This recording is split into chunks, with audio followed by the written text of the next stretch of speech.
Hi friends, welcome to Homemaking Mantra. This is Shanti. Welcome to Daily Vlogs. మీలో చాలామందికి అయోధ్య నుండి అక్షింతలు వచ్చే ఉంటాయి కదా, మాకైతే ఇంకా రాలేదు. సో వెయిట్ చేస్తూ ఉన్నాను. లేదా ఏదైనా టెంపుల్ దగ్గరికి వెళ్ళి మేమే తెచ్చుకోవాలి. ఒకవేళ ఇక్కడెక్కడా కూడా నాకు అవైలబుల్ లేకపోతే అమ్మ మా కోసం పక్కన పెట్టింది. సో అవైనా తెచ్చుకుంటాము. అయోధ్య రామమందిరం ప్రారంభోత్సవం కోసం నేను ఎంతగానో ఎదురు చూస్తున్నాను. మా హస్బెండ్ మార్నింగే చక్కగా పూజ జపం అన్నీ ఫినిష్ చేసుకున్నారు. నేను లేచేసరికి ఆయన పడుకున్నారు కూడా. బాగా చల్లగా ఉండటంతో పాటు నిద్ర కూడా తనకి సరిపోవట్లేదు. అందుకని పూజ చేసుకున్న తర్వాత కొంచెంసేపు అలా కూర్చొని ఆ తర్వాత 7 వరకు అట్లా పడుకుంటున్నారు ఈ మధ్య. టేబుల్ మీద టవల్, వాటర్ బాటిల్, యూనిఫామ్ అన్నీ కనిపిస్తున్నాయి కదా. సిద్ధు తన యూనిఫామ్ అంతా రెడీ పెట్టుకుంటాడు. నైట్ వాషింగ్ మిషన్ లోడ్ చేసి టైమర్ ఆన్ చేస్తే మార్నింగ్ కల్లా కూడా చక్కగా వాష్ చేసి రెడీగా ఉంచుతుంది. సెకండ్ లోడ్ వేయాల్సి వస్తే మార్నింగ్ ఈ టైంలో మళ్ళీ వేస్తూ ఉంటాను. ఇవాళ సిద్ధు లంచ్ బాక్స్లోకి చాలా సింపుల్ మీల్, రసం అండ్ బనానా ఫ్రై పెడుతున్నా. కొంచెం ఆయిల్లో 2 కట్ చేసిన టొమాటోస్ అండ్ ఒక గ్రీన్ చిల్లీ వేసి ఫ్రై చేసుకోవాలి. ఇష్టమైతే ఒక ఆనియన్ కూడా వేసుకోవచ్చు. కొద్దిగా ఉప్పు కూడా వేయాలి. టొమాటోస్ మగ్గిన తర్వాత 1 స్పూన్ అల్లం వెల్లుల్లి పేస్ట్ వేసుకొని బాగా ఫ్రై చేసుకోవాలి. రసం పౌడర్ ఏది కూడా నేను యాడ్ చేయను. చిన్న రోట్లో వెల్లుల్లిపాయ, జీలకర్ర, మిరియాలు ఇవి దంచేసి రసంలో వేస్తాను. ఇష్టమైన వాళ్ళు పౌడర్ యాడ్ చేసుకోవచ్చు. కొద్దిగా కారం కూడా వేసుకోవచ్చు. మిరియాలతో పాటు కొద్దిగా సాంబార్ పౌడర్ వేసుకున్నా సరే ఒక 1/2 స్పూన్ బాగుంటుంది అన్నమాట టేస్ట్. పసుపు బదులు పసుపు కొమ్ము వాడుతున్నాను. పచ్చి పసుపు కొమ్ము మొన్న పొంగల్ టైంలో తెచ్చుకున్నా కదా, సో అవి లీవ్స్ సెపరేట్ చేసేసి ఓన్లీ ఆ రూటే ఉంచాను. అవి ఇట్లా చాప్ చేసేసి కూరల్లో లేదా రసం, సాంబార్ దేంట్లో అయినా సరే యాడ్ చేసుకోవచ్చు.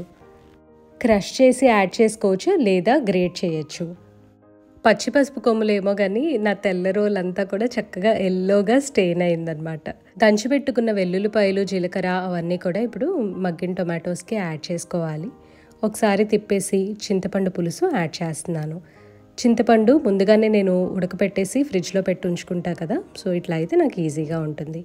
ఒక పొంగు రానిచ్చిన తర్వాత మనము తాలింపు వేసుకోవాలి. తాలింపు యూజువల్గా మీరు ఎలా వేస్తారో అలా వేసేసేయండి.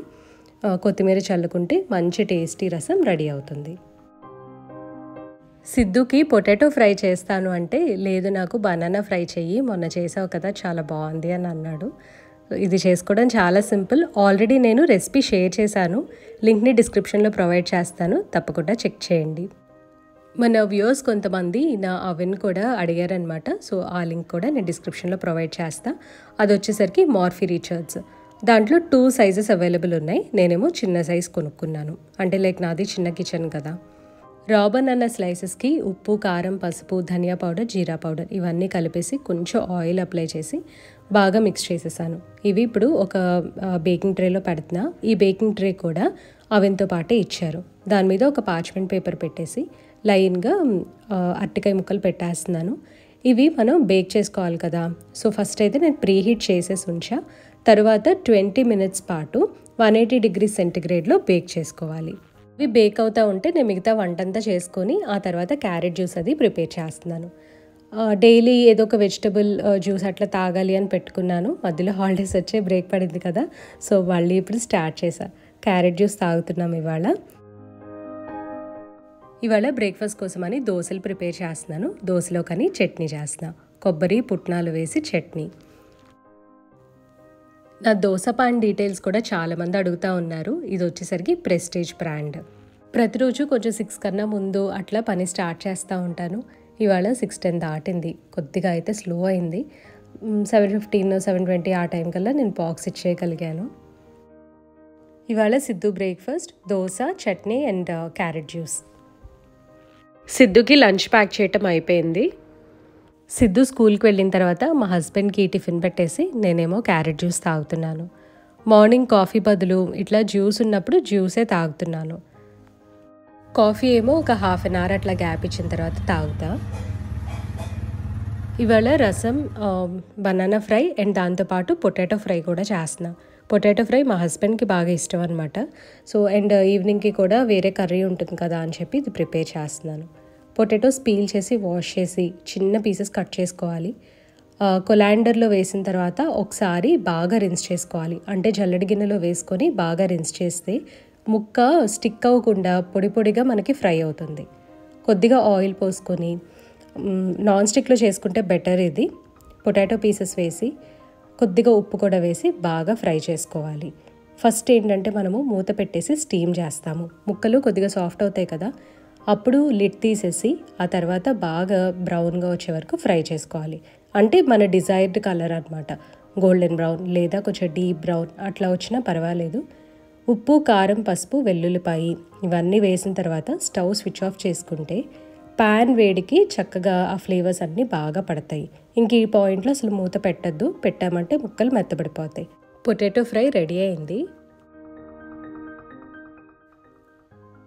పనులన్నీ అయిపోయిన తర్వాత వర్కౌట్ చేసుకుంటున్నాను. ఇది 1/2 అవర్ అయితే ఇవాళ చేశాను నేను. ప్రతిరోజు ఒకటి పెట్టుకుంటున్నాను. ఒకసారి స్ట్రెంగ్త్ ట్రైనింగ్ జస్ట్ వెయిట్స్ పెట్టి చేస్తున్నా, ఒకరోజు ట్రెడ్మిల్, ఒకరోజు ఏమో యోగా అండ్ జూంబా వచ్చేసరికి బిగినర్స్కి. సో ఇలాగా 20 minutes to 1/2 hour ప్రతిరోజు ఏదో ఒకటి చేయడానికి ట్రై చేస్తున్నాం. ఇవేవి కాకపోతే వాకింగ్. తర్వాత ఫ్రెష్ అయిపోయి బ్రేక్ఫాస్ట్ చేస్తున్నాను. మార్నింగ్ టైము కాఫీ, జ్యూస్ తాగాను. దాని తర్వాత ఒక దోశ తింటున్నాను. నేనేం చేస్తా అంటే చట్నీ ఎక్కువ తీసుకుంటాను, దోశ జస్ట్ ఒక్కటే తింటా. అట్లా నాకు చాలా ఫిల్లింగ్గా, సాటిస్ఫైయింగ్గా ఉంటుంది. 2 దోశలు తింటే బాగా హెవీగా అనిపిస్తుంది. ఎందుకంటే ఇంక ఇక్కడ నుంచి నాకు పెద్ద పని ఉండదు అనమాట. జస్ట్ కిచెన్ ఒకటి సర్దుకోవటము, తర్వాత కడిగేసిన గిన్నెలు అవన్నీ ఉంటాయి కదా, అవి సర్దుకోవటం, అంతే అనమాట పని. బియ్యం డ్రమ్ థర్స్డే కడిగించాను. అంటే ఫ్రైడే ఇలాంటివన్నీ ఖాళీ చేయకూడదు, కడగకూడదు అని అంటారు కదా. బియ్యం అయితే చాలా వరకు నిండుకున్నాయి. రైస్ కలర్లో ఒకసారి వేరియేషన్ చూడండి, వైట్గా కనిపించేవి Kurnool Sona Masuri fully polished rice అనమాట. ఇవి బియ్యం కొంచెం నోట్లో వేసుకుంటేనే ఏదో షుగర్ తిన్నట్లు అనిపిస్తుంది ప్రస్తుతం. ఎందుకంటే మాకు సింగిల్ పాలిష్డ్ రైస్ అలవాటైపోయింది. ఇత్తడి గిన్నెలో ఉన్నది సింగిల్ పాలిష్డ్ రైస్ విజయవాడ నుంచి తెచ్చుకున్నాను. అమ్మని యాక్చువల్గా ఆ బ్యాగ్ మీద ఏం బొమ్మ ఉంది, పేరేముందని చెప్పి చూడమని చెప్పాను. సో తను చూసి నాకు ఒక 1 day 2 daysలో చెప్తుంది. అంటే తనకు కూడా గుర్తుండాలి కదా. యాక్చువల్లీ మన సబ్స్క్రైబర్స్ చాలామంది అడిగారు అనమాట, ఈ బియ్యం ఏంటి, పేరు చెప్పండి, అసలు ఎట్లా దొరుకుతుంది అని. అయితే నేను ఈ విషయం అమ్మకి చెప్తే single polished rice Sona Masuri, Kurnool Sona Masuri అని అంటే ఎక్కడైనా మనకి అవైలబుల్ ఉంటుంది. అమ్మ ఎటు చెప్పింది కదా బ్యాగ్ మీద నేమ్ చూసి చెప్తాను అని. సో వెంటనే మీకు కూడా నేను ఇన్ఫామ్ చేస్తాను పేరేంటి అని. ఈ రోలు మహాబలిపురంలో తెచ్చుకున్నా కదా, ఇవాళ శుక్రవారం అని చెప్పి ఇవాళ ఓపెన్ చేస్తున్నాను. సో ఫస్ట్ ఏం చేస్తాము అంటే మేము ఫాలో అయ్యే మెథడ్ ఇది. రోలు కడిగేసి పసుపు, కుంకుమ పెడతాము. తర్వాత మనం డైరెక్ట్గా అంటే వేసే పదార్థం కూడా ఏదైనా శుభప్రదమైంది ఉండాలి. అంటే రోలు లక్ష్మీదేవి అని అంటాం కదా మనము. సో ఫస్ట్ అమ్మ ఏం చేస్తుందంటే కొంచెం పాలు పోస్తుంది అనమాట, జస్ట్ ఒక డ్రాప్. ఇది ఓన్లీ రోలే కాదు, బియ్యం డ్రమ్ తెచ్చినప్పుడు అదే చేసింది. మన స్టవ్ పెడతాం కదా, ఫస్ట్ మనం పాలు పొంగిస్తామా, సో సేమ్ అట్లాగే పాలు పొంగిచ్చింది. సో ఇలాంటివి ఉంటాయి కదా, ఉప్పు డబ్బాలని, స్టవ్, తర్వాత ఏదైనా శుభప్రదమైన గిన్నెలు, పొంగలి కుండ, ఇవన్నీ ఏంటంటే ఫస్ట్ కొద్దిగా ఒక బొట్టు పాలతోటి తడుపుతామన్నమాట. ఇది ఒక 5 minutes పక్కన పెట్టేసేసి ఇంక తర్వాత వాష్ చేసుకొని వాడుకోవటమే. అదే మామూలుగా మన రాయిలాగా ఉంటాయి కదా, సో ఇదే ప్రొసీజర్ ఫాలో అయ్యి తర్వాత ఒకసారి బియ్యం నూరేసామనుకోండి, ఇసుక వచ్చేస్తుంది అనమాట బయటికి. మళ్ళీ ఒకసారి వాష్ చేసుకొని వాడుకోవటమే. అదే ఈ మార్బుల్ రోల్కి అయితే ఆ ప్రాబ్లం రాదు. ప్రతిరోజు ఇది ఒక రొటీన్ అయిపోయింది నాకు. వీడియోస్ పోస్ట్ చేయటము, సిద్ధుకు లంచ్ బాక్స్ కట్టడమే కాకుండా ఇదిగోండి ఇలా ముగ్గులు వేసుకోవటం కూడా ఒక మంచి రొటీన్ అయింది నాకు. మీరు బ్రేక్ఫాస్ట్ కంప్లీట్ చేసుకున్నారా? మోస్ట్ ఆఫ్ దమ్ బ్రేక్ఫాస్ట్ చేస్తా వీడియో చూస్తారు కాబట్టి బ్రేక్ఫాస్ట్ గురించి అడుగుతున్నాను. నేనైతే ఇప్పుడు లంచ్ కంప్లీట్ చేసుకొని కూర్చొని ముగ్గు వేసుకుంటున్నాను. ఇది ఒక కొత్త అబ్సెషన్ స్టార్ట్ అయిందని చెప్పాను కదా, సో హాయిగా అనిపిస్తుంది నాకు, మంచి టైం పాస్ అనమాట ఇదైతే. లైక్ ఎక్కువసేపు టీవీ చూడకుండా ఇది బాగా హెల్ప్ చేస్తుంది. నా ఫేవరెట్ యూట్యూబ్ వీడియోస్ అవన్నీ కూడా చూసేసి కొన్ని ఈ పని చేసుకుంటున్నాను అనమాట మధ్యాహ్నం పూట. అండ్ టీవీలో ఏదైనా సిరీస్ చూడాలంటే రోజుకి 1/2 hour పెట్టుకుంటున్నాను. సో అట్లా బ్యాలెన్స్ చేసుకుంటున్నా. అండ్ ఇప్పుడు ఒక విషయం చెప్దామని చెప్పి అనుకుంటున్నాను. ఏంటంటే ఇది మధ్యాహ్నం నేను లంచ్ కోసం పెట్టుకున్న గ్లాస్ ఆఫ్ వాటర్. మీలో ఎంతమంది లంచ్ చేసిన తర్వాత ఒక హాఫ్ అన్ అవర్ గ్యాప్ ఇచ్చి లేదా 1 అవర్ గ్యాప్ ఇచ్చి వాటర్ తాగుతారు? మేమైతే అంతే చేస్తూ ఉంటాము. ఎందుకంటే ఇది ఒక అలవాటులాగా వచ్చింది. పైగా మన గ్యాస్ట్రిక్ జ్యూసెస్ అన్ని డైల్యూట్ అవుతాయి అని చెప్పి చెప్తా ఉన్నారు కదా. సో అందుకని చెప్పి ఒక అలవాటులాగా వచ్చేసింది అనమాట. పెద్దమ్మ మమ్మీ ఏమో తిడుతూ ఉంటారు, మీరు అట్లా చేయొద్దు, తిన్న తర్వాత వాటర్ తాగాలి, తాగకపోతే ఎలా అని. అవును, వాళ్ళందరూ అలాగే తాగేవారు కదా. అన్నం మధ్యలో కూడా కొంచెం తాగేవారు, అన్నం తిన్న తర్వాత కూడా తాగేవారు. వాళ్ళు బాగానే ఉన్నారు. మన దగ్గరికి వచ్చేసరికి ఎందుకు ఇలాంటివన్నీ పెట్టారు అనేది ఒక డౌట్ వస్తూ ఉంటుంది. సో జస్ట్ అందుకే మిమ్మల్ని కూడా అడుగుదామని చెప్పి అనుకున్నాను. సో మీరైతే ఎలా చేస్తారో తప్పకుండా నా కామెంట్ సెక్షన్లో చెప్పండి. అంటే మామూలుగా మనం ఎప్పుడన్నా బాగా కూర కారంగా ఉన్నప్పుడు లేదా మింగుడు పట్టలేదు అన్నప్పుడు వాటర్ తాగుతాం, అది common. But like full glass of water అనేది అయితే అన్న మధ్యలో కానీ తర్వాత కానీ అసలు తాగట్లేదు. Until I feel like drinking. ఎప్పుడన్నా సరే ఒకసారి అన్నం తినగానే తాగేయాలి అని అనిపిస్తుంది కదా, బాగా థర్స్టీగా ఉండి లేదా సరిగ్గా అన్నము మింగుడు పట్టలేదు అని అన్నప్పుడు. సో అలాంటి టైంలో తాగుతూ ఉంటాను. సో ఊరికే షేర్ చేసుకోవాలి అని అనిపించింది. నేనేం ముగ్గు వేస్తున్నానో ఇప్పుడు చూపిస్తాను మీకు.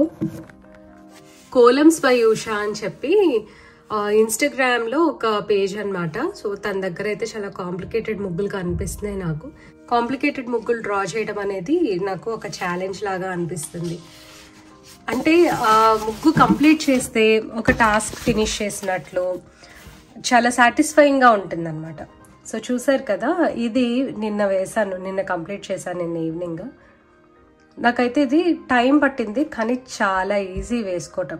ఇది వేయడానికి కొంచెం టైం పట్టింది, ఎందుకంటే కొంచెం కరెక్ట్గా చూసుకొని వేసుకోవాలి కదా. ఒకదాని పక్కన ఒకటి రావాలి, ఒకటి కిందకి ఒకటి పైకి అలా రాకూడదు. చూడండి, ఇటువైపు ఫస్ట్ వేసాను, స్టార్టింగ్ వచ్చేసరికి ఇది కొంచెం కిందకు వచ్చింది, కానీ ఇదంతా ఈ హాఫ్ అంతా నీట్గా వచ్చింది. ఇదే కొంచెం ఎందుకో పైకి వెళ్ళింది. పర్లేదు, ఇది నేను జస్ట్ ప్రాక్టీస్ చేయటమే కదా. సో ఇదైతే నేను ఫినిష్ చేసుకున్నా. నాకు చాలా బాగా నచ్చింది ముగ్గు.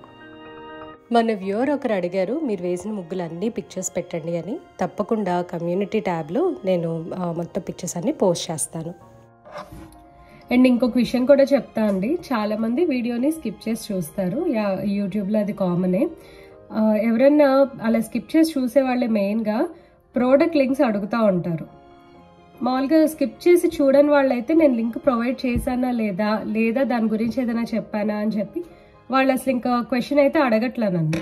ఎవరైతే స్కిప్ చేసి చూస్తారో వాళ్ళే ప్రొడక్ట్ లింక్ గురించి అడుగుతూ ఉంటారు. నేను క్లియర్గా మొన్న కుర్తాస్ వీడియోలో కూడా చెప్పానమాట. ఇవన్నీ కూడా ఎప్పుడో తీసుకున్నాను, ప్రోడక్ట్ లింక్స్ అయితే నేను డిస్క్రిప్షన్లో ప్రొవైడ్ చేయటం లేదు అని. అండ్ నిన్న కూడా నేను సోయా పులావ్ చూపించాను కదా, ముద్ద మసాలా ఎలా ప్రిపేర్ చేసుకోవాలి అని చెప్పి ఒక లింక్ ప్రొవైడ్ చేస్తాను. ఆల్రెడీ నేను చూపించాను కదా, సో ఆ వీడియో చెక్ చేయండి అని అంటే మళ్ళీ చూపించండి లేదా ఒకసారి చూపించండి ఇట్లా అడుగుతూ ఉన్నారు. నాకు ప్రాబ్లం లేదండి, నేను మళ్ళీ చూపిస్తాను. కానీ కంటెంట్ రిపీట్ అయితే మాత్రము చాలా మందికి ఇంట్రెస్ట్ ఉండట్లా, ఒకటే చూపించిందే చూపించడం అవుతుంది. ఆల్మోస్ట్ ఇప్పుడు నాకు తెలిసి నేనే కొన్ని రిపీట్ చేశాను, ఎందుకంటే చాలా మంది లైక్ అడుగుతూ ఉన్నారు మళ్ళీ ఒకసారి చూపించండి చేయండి అని. ఈ ముద్ద మసాలా ఇలాంటివన్నీ ఏంటంటే ఎప్పుడో ఒకసారి చేసి మనం ఫ్రీజ్ చేసుకునేవి కదా. సో అదేంటంటే తరచూ చేసి చూపించేది కాదు. సో ఒకసారి ఆ వీడియో లింక్ ని డిస్క్రిప్షన్ లో ప్రొవైడ్ చేశాను కాబట్టి నిన్న సోయా పులావ్ ఒకసారి చెక్ చేయండి, మీకు రెసిపీ దొరుకుతుంది. అది యాక్చువల్లీ పెద్దమ్మ వచ్చినప్పుడు నేను చేయించుకున్నాను. లలిత సహస్రనామ పారాయణము 37వ రోజు కంప్లీట్ చేశాను. అంటే ఈ Friday January 19th ఫ్రైడేకి 37 days complete అయ్యాయి. ఇంకా 3 డేస్ టు గో. మీలో కూడా చాలామంది చేస్తున్నారు, చాలా హ్యాపీగా అనిపించిందండి. దీంతో వీడియో ఎండ్ చేస్తున్నాను. హోప్ ఈ వీడియో మీ అందరికీ నచ్చింది అనుకుంటున్నాను. నచ్చినట్లయితే లైక్ చేయండి, కమెంట్ చేయండి, ఛానల్కి తప్పకుండా సబ్స్క్రైబ్ చేసుకోండి. Thank you for watching. Thank you for your time.